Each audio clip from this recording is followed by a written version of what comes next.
Greetings to you. My name's Brabazon and I'm the Dean of Graduate Research at Flinders University, and welcome to vlog 260. Digital literacies. I am so excited. I've loved doing the research for this vlog. It's been amazing. And I didn't really know that digital literacies were such a big thing. Who knew it was a thing? It's a thing. And through my research, what's interesting is this thing is particularly big in Australian universities. So it exists in other universities around the world and other sectors around the world, but Australian universities love their digital literacies.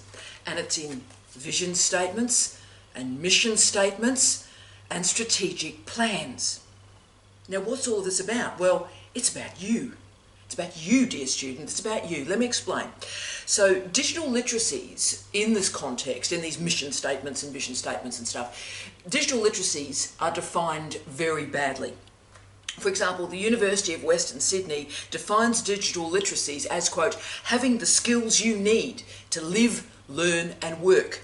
They state that, quote, digital literacy is really important now when you're a university student.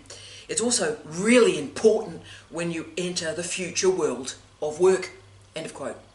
Don't you love it when sort of universities get down with the young people? It's like, it's really important. Is it? It's really important. And of course, what phrases like that demonstrate is that their assumptions about who a student is actually wrong. It's assuming that a student, a university student, has gone through school, has immediately gone into university, and then they'll do a quick degree, and then they'll leave, and they'll go into the workforce. Now, as we know, in Australian university systems, and particularly in our doctoral programs, we have very, very already successful professionals who have had a great life, all the wonderful work they've done, paid their bills, paid their taxes, and then they return to complete a PhD.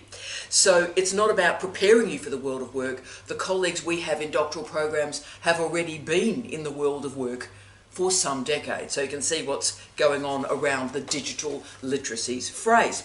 A better definition comes from Jo Caldwell-Nielsen, and she describes digital literacy as, quote, the ability to identify and use technology confidently and creatively to meet the demands of life, learning and work, end of quote.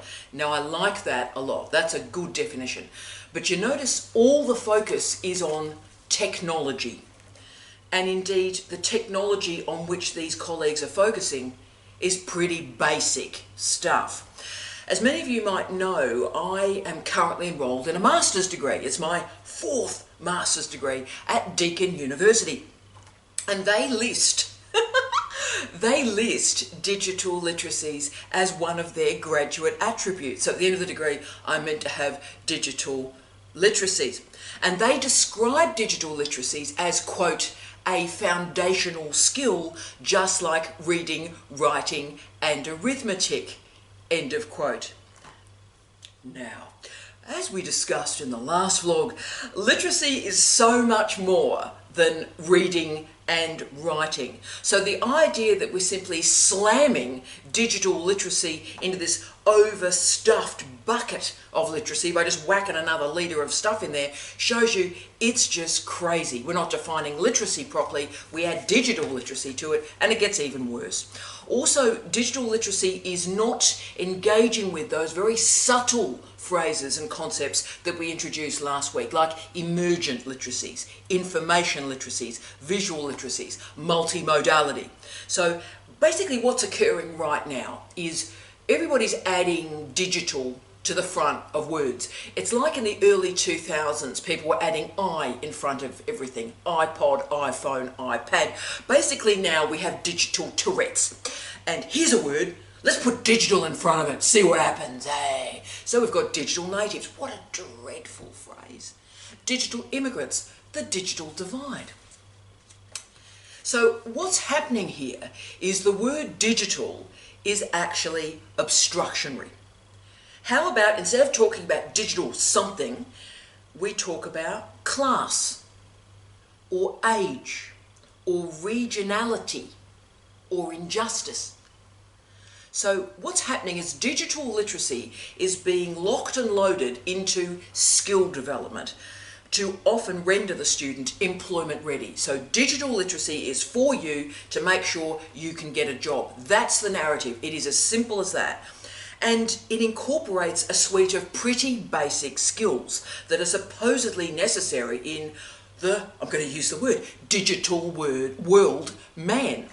So this is a post-page literacy. It's based on the idea that books and printed material are on the decline and screens are our future. Well, as the publication of books show, books are not on the decline, so there's actually an error there.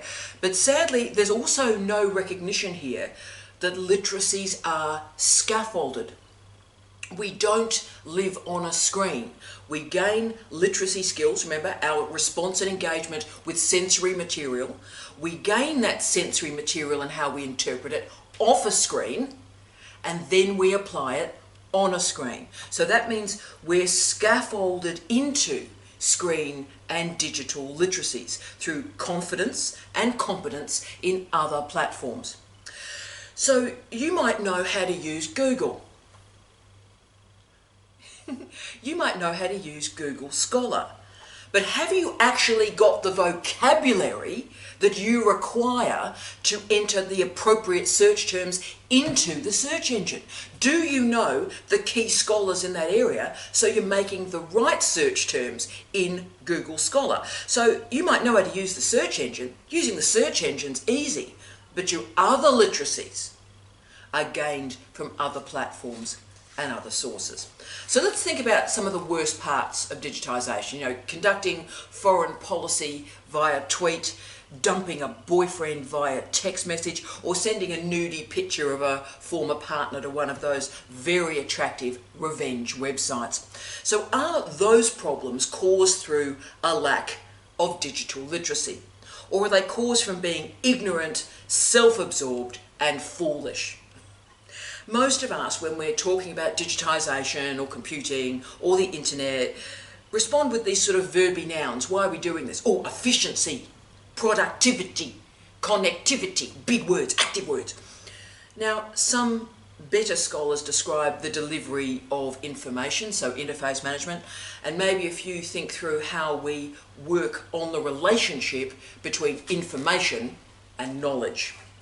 What's rarely discussed is the cause of that efficiency.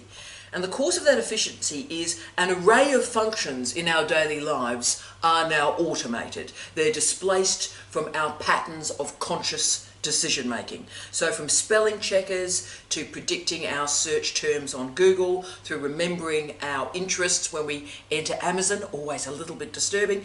It means that all of us are moving through life in a bubble of predictability where smartphones substitute for smart people. Think about your life right now, today. How often do you think about what you do not know? In other words, how often in our mobile phone, Facebooked, Instagram age are you confronted by difficult language, difficult ideas, difficult theories and concepts? How often do you confront in your daily life something that you really don't understand, and the shock of that ignorance makes you take a breath? How often does that happen to you now?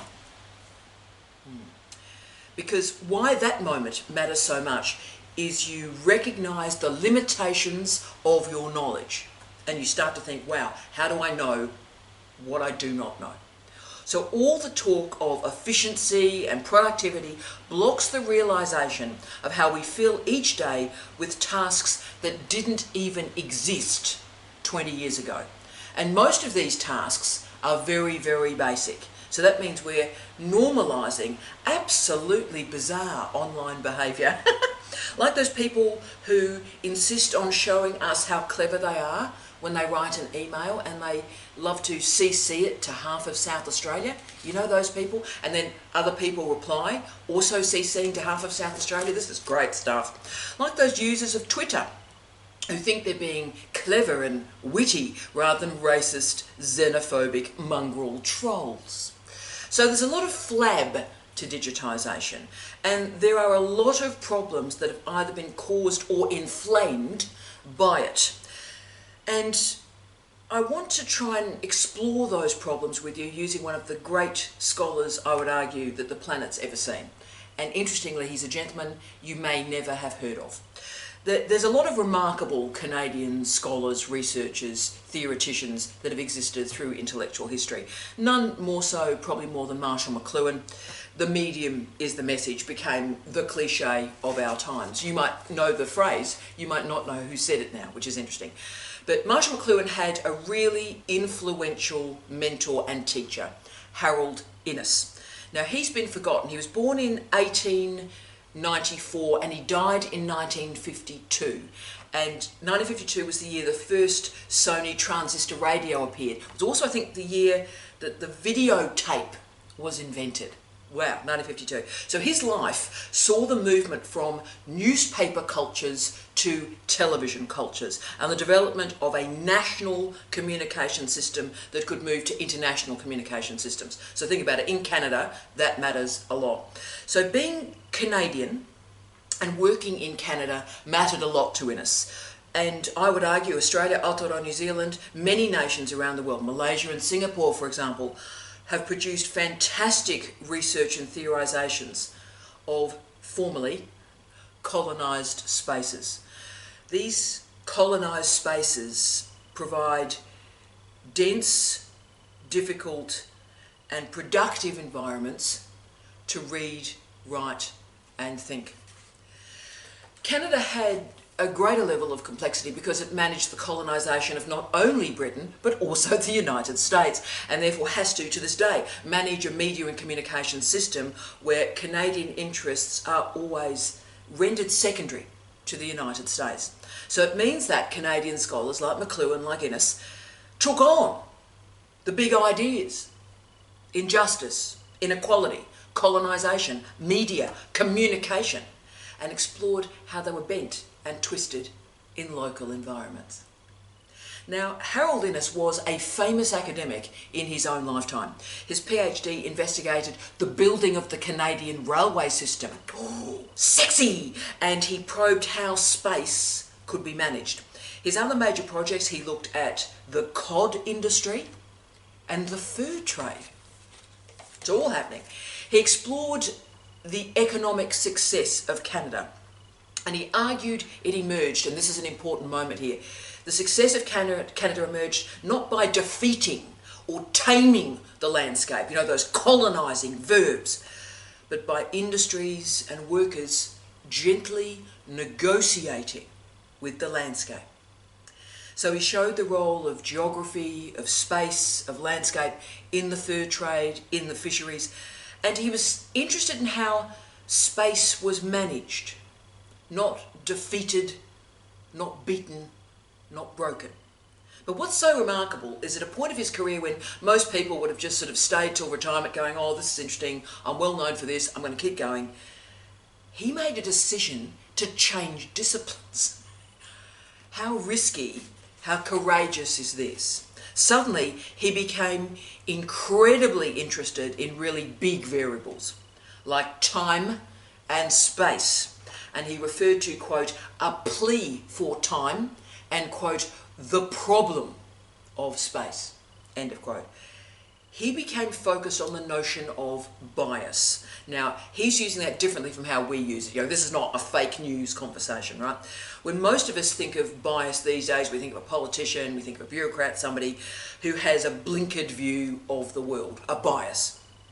Actually, Innis argued something very different.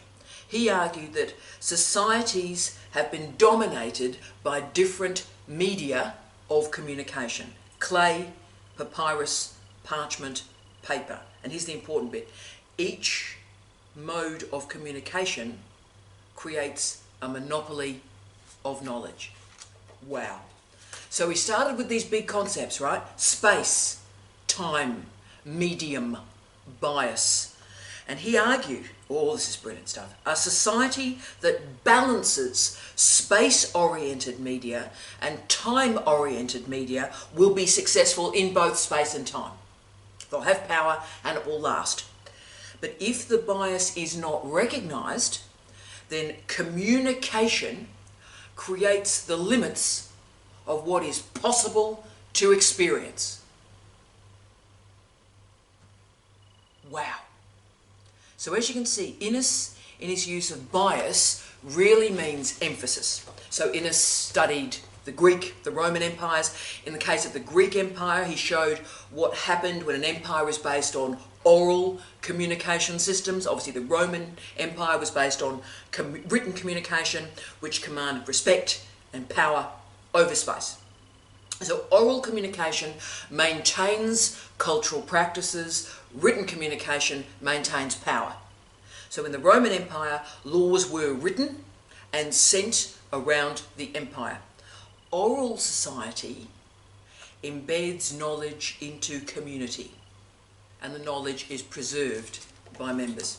So ancient Greeks, of course, had the epic poems, told the stories that were shared through the community and remembered through time. So as you can see, Innis was interested in the senses. It arches back to our literacy conversation last week. And he was interested in what happens to a society when it's organised for the ear rather than the eye. So Innis's bias of communication is not only a theory of culture, a theory of power, a theory of political organisation, it's a theory of technology.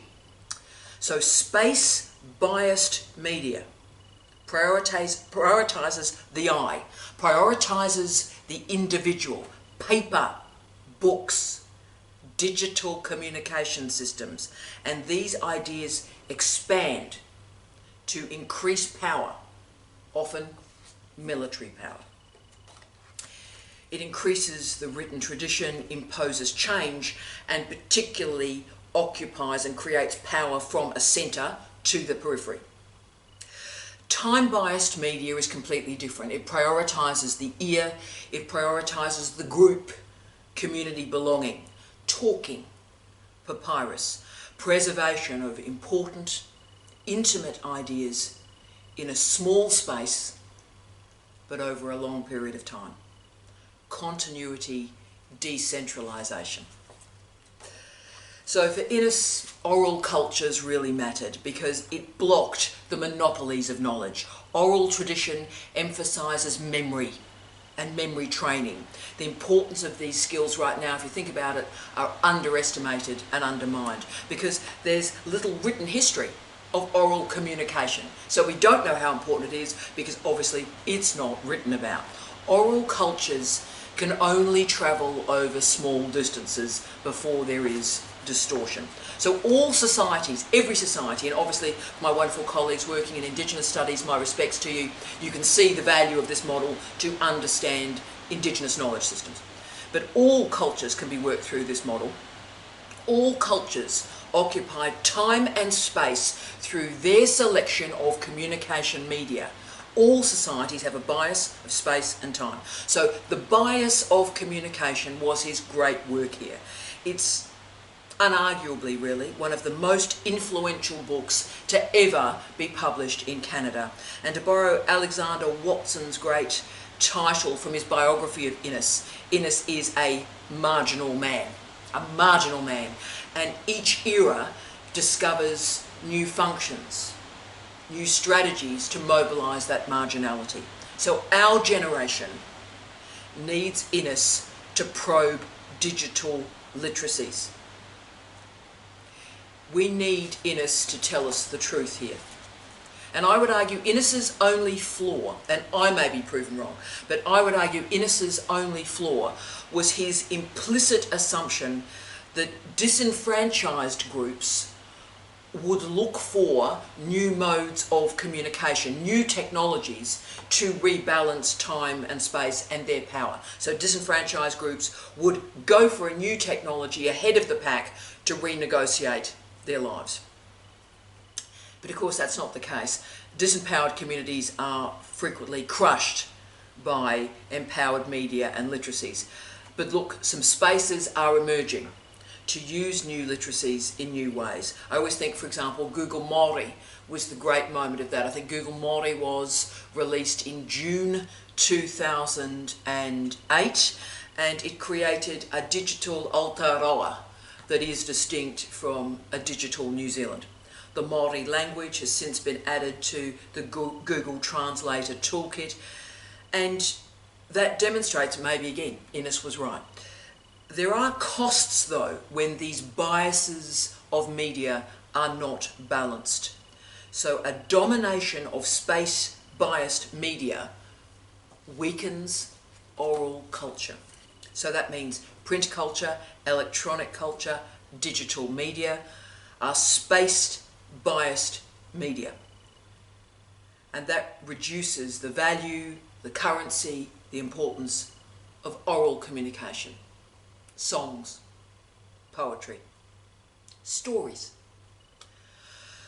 For those of us living in the century after Innis's death, every new communication and media technology has increased the bias of space.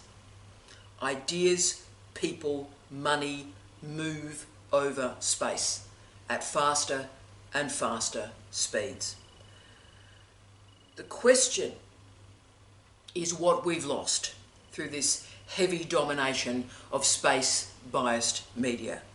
One cost may be that we've lost the literacy to manage and negotiate oral culture and face-to-face communication. We've lost the capacity to judge. To judge, when do we send that text message? When do we send an email? When do we simply close the lid of the laptop and have a conversation? It is important to remember that we have 5 senses, and space-biased communication cuts away 4 of them. So the domination of the eye and visuality has increased, and it's not balanced with other sensory experiences that are more complex, intricate, perhaps immediate, but also difficult. The question is what we lose when we lose the rest of that sensory environment. Remember, digital literacies, digitisation, is carried through screens. It's visual. It does have the potential, the great potential, to convey sonic, oral and oral cultures, something I've done a lot of work in, believe in very strongly. Therefore, that's one strategy, following on from Innis, that we start to correct the bias of visual and space-dominated media. Now, this complexity is the definition of digital literacy that we require, but we're not there yet. Our experience of the world is multi-sensory, but our experiences in the online world are dominated by the visual. So Innis raises powerful questions for us about, are we losing the capacity to listen, to learn, to listen, to remember, to listen, to think? The screen is not the world.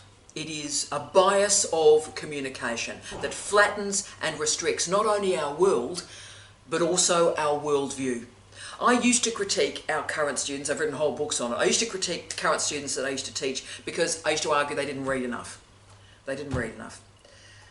But I was wrong. They do read, but they just read in a way that's based on their prior reading. And they do write, but they write in a way that's based on their prior writing. So we live in times that are focused on digital literacies rather than literacies. But that's the cost, you see, of displacing reading for writing and drafting for commenting. We live in a time where reading does not take place, but people still have an opinion, and instead of writing with care, they comment. Text message, comment, flippant, quick, visual. And in Rethinking University Teaching, a framework for the effective use of learning technologies, what a great book this was, Diana Laudriard asked, was it, quote, their stupidity or mine? Who has the greatest responsibility for this situation? So we can focus about what's happening in our schools, what's happening in our universities. We can focus all the blame, all the shame, all the responsibility on parents, on teachers, on librarians. We can blame schools, we can blame universities. But you know what? It's more productive to diagnose exactly what is being configured as valuable in our learning environment. How to change our learning environment, to allow new literacy models to emerge, to scaffold new media to reach those old standards. At its most basic, the blinking cursor in the Google search box captures this problem at its best. It's really easy to type a few words into that search engine, but it's incredibly difficult to possess the vocabulary and the information literacy to know which are the most effective words to deploy to extract the best results. It's a great search engine to shop. It's a very basic search engine to do any type of research. Digital literacies have allowed us to celebrate the simple as being significant. Much of the population is going to stay in these very, very simple digital literacies using Google to shop. Not even aware that refereeing exists, that there is a difference between a blog and an academic article. And without interventions through literacy development, we're going to have generation upon generation of university students who have digital literacies. It's in the mission statement. They have digital literacies and they have skill development. And they're not even aware of the higher orders of thinking that they don't even know exist. So our goal is to create strategies through curriculum, to create first a consciousness of the diversity of literacy models that are available to us. And secondly, to render our students light. So with ease, they have the consciousness and ability to move between those literacy modes. So I basically have two hopes for us as researchers moving into the world. The first is that we as researchers continue to understand and demonstrate the difference between refereed and unrefereed material, and we commit to peer review, whether it is online or offline. That doesn't matter, refereeing does. And secondly, right now, we all need to spend focused attention on platform selection. We need to consider the relationship between form and content, platform and information, with a greater consciousness than we've ever needed at any point in human history. We have more interfaces, platforms and media to choose from now than at any point in history. So therefore, we must choose well. We need a series of mitigating questions or steps. Who is the audience we want to reach? What is the context for information, and what are we trying to achieve here? The legendary Neil Postman, the man I respect probably more than any other academic, I think, in my life. Neil Postman changed my life. And he stated a long time ago, quote, "What we need to consider about the computer has nothing to do with its efficiency as a teaching tool. We need to know the ways in which the computer is altering our understandings of learning."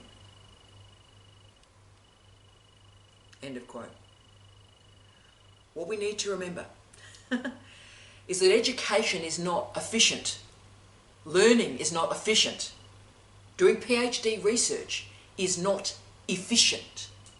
That's not the point. Learning is not downloading. Teaching is not saving to a hard drive.